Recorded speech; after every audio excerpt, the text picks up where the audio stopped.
Assalamualaikum warahmatullahi wabarakatuh. Senang sekali bisa berjumpa kembali pada pembelajaran kali ini. Ya, walaupun kita masih melaksanakan pembelajaran jarak jauh ya. Pada pertemuan sebelumnya kita sudah melaksanakan ulangan harian di bab yang ketiga. Maka pada kesempatan kali ini kita akan mulai bab baru di bab yang keempat. Adapun judul di bab yang keempat ini adalah tentang zakat. Ya baik, langsung saja kita masuk ke materi tentang zakat. Apabila kita memulai pelajaran baru, kita harus mengetahui tentang tujuan pembelajaran, ya. Adapun tujuan pembelajaran itu kita ambil dari kompetensi dasar.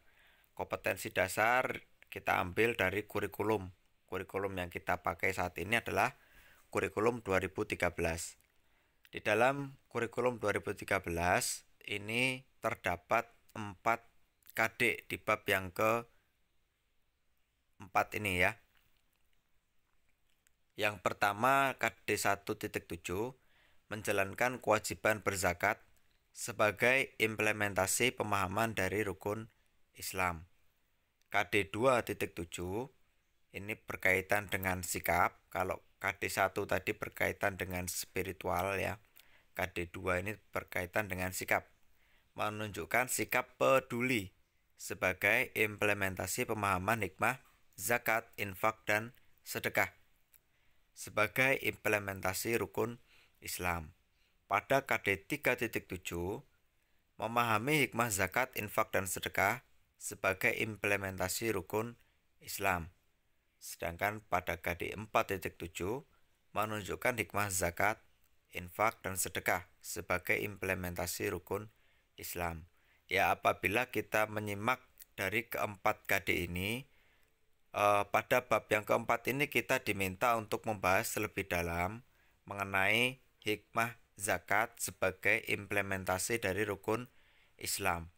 Tentunya yang akan kita bahas adalah yang pertama pengertian zakat itu sendiri, kemudian mekanisme pembayaran zakat, siapa saja yang berhak menerima zakat, kemudian aturan-aturan yang ada di dalam zakat itu sendiri ya. Kemudian nanti akan kita bahas hikmahnya, hikmah dari membayar zakat itu. Ya, apabila kita menyimak pada slide sebelumnya, itu ditekankan bahwasanya zakat itu adalah sebagai sebuah rukun Islam ya. Rukun di sini adalah kewajiban. Kewajiban yang harus ditunaikan bagi seorang muslim ya. Adapun zakat ini termasuk ke dalam rukun Islam yang keempat. Ini sama seperti halnya dengan rukun Islam yang kelima, yaitu ibadah haji ya. Zakat ini tidak berlaku bagi semua umat muslim ya. Jika ibadah haji itu hanya diwajibkan bagi mereka yang mampu untuk menunaikan ibadah haji ke tanah suci ya. Zakat ini hanya diwajibkan bagi golongan umat muslim yang termasuk ke dalam mereka golongan-golongan penerima zakat, yang tidak termasuk ke dalam golongan penerima zakat. Nanti siapa saja golongan-golongan penerima zakat ini akan kita bahas pada pertemuan berikutnya ya. Apabila kita mencari di Google informasi zakat itu rukun Islam yang keberapa, kita akan menemukan dua hasil. Ada yang termasuk ke dalam rukun Islam yang ketiga, ada yang termasuk ke dalam rukun Islam yang keempat. Ini kita tidak perlu membahas lebih dalam yang benar yang mana ya. Semuanya benar. Ini alasan Bapak kenapa memasukkan ke rukun yang keempat adalah karena tadi zakat ini tidak berlaku untuk semua umat muslim, sedangkan puasa yaitu perbandingannya ya rukun Islam yang ketiga puasa ini berlaku bagi semua, baik orang miskin ataupun orang kaya, semuanya wajib berpuasa ya. Nah, berikutnya kita akan bahas tentang pengertian zakat ya. Nah, secara bahasa, zakat ini artinya adalah tumbuh atau berkembang. Nah, sedangkan menurut peraturan Menteri Agama nomor 52 tahun 2014, zakat itu adalah harta yang wajib dikeluarkan oleh seorang muslim atau badan usaha untuk diberikan kepada yang berhak menerima sesuai dengan syariat Islam ya. Jadi zakat itu di sini intinya adalah harta kita yang wajib untuk dikeluarkan, wajib untuk dibayarkan ya. Kepada siapa? Kepada mereka-mereka orang yang berhak menerima zakat ya. Bagi mereka-mereka yang berhak menerima zakat, tentu di sini berarti dia tidak wajib untuk mengeluarkan zakat karena dia termasuk ke dalam golongan penerima zakat ya. Nah, mengapa kita harus membayar zakat ya? Yang pertama tadi adalah karena zakat itu termasuk atau merupakan salah satu dari rukun Islam.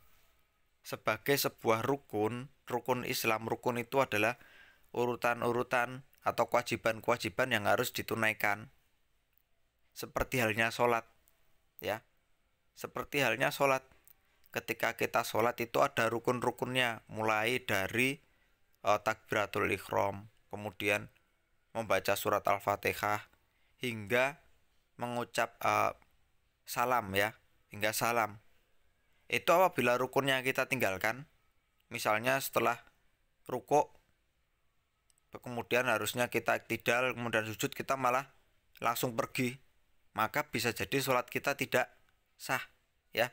Sama halnya dengan rukun Islam ya. Apabila rukun ini kita tinggalkan, sengaja kita tinggalkan, maka bisa jadi Islam kita tidak sah ya, naudzubillahi min dzalik ya.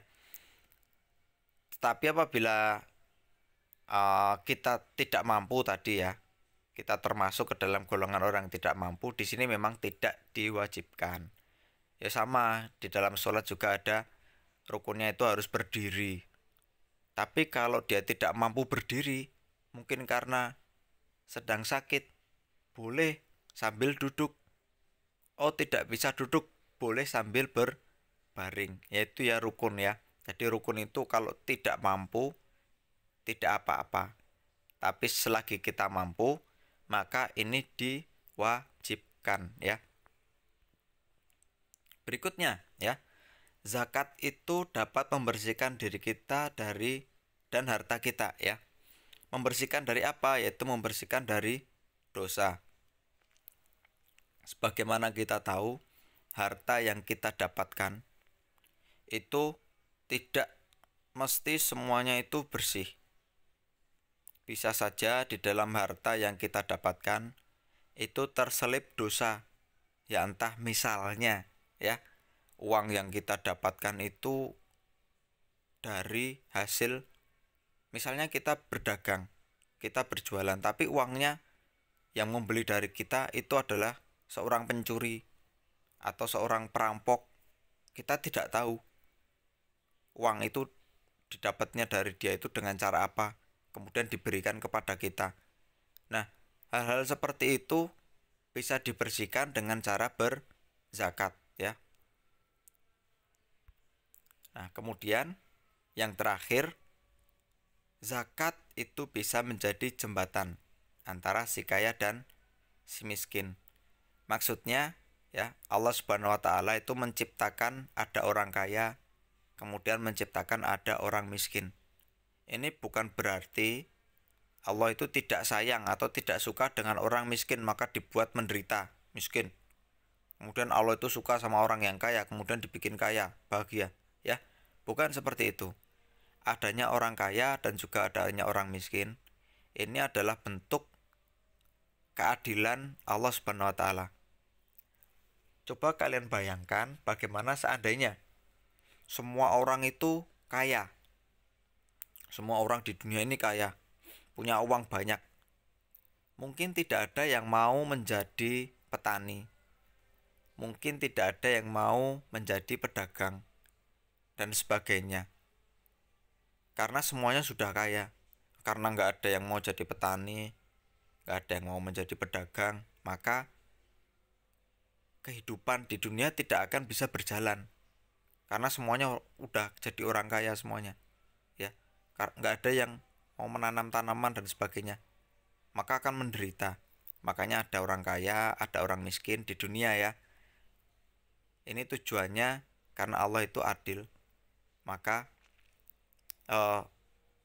adanya zakat ini adalah menjadi jembatan. Karena nantinya orang yang kaya atau orang yang mampu ini akan memberikan hartanya kepada orang yang miskin atau orang yang tidak mampu. Maka di situ akan terjalin silaturahmi, hubungan yang baik antar keduanya. Ya, pada pertemuan kali ini kita tidak membahas terlalu jauh ya. Kita hanya membahas sampai mengapa kita harus membayar zakat ya. Pada pertemuan-pertemuan berikutnya, insya Allah kita akan membahas tentang jenis-jenis zakat, kemudian mekanisme zakat, kemudian bagaimana cara menghitung zakat dan sebagainya. Pada pertemuan kali ini Bapak anggap cukup ya. Kurang dan lebihnya mohon maaf. Billahi taufik wal hidayah. Wassalamualaikum warahmatullahi wabarakatuh.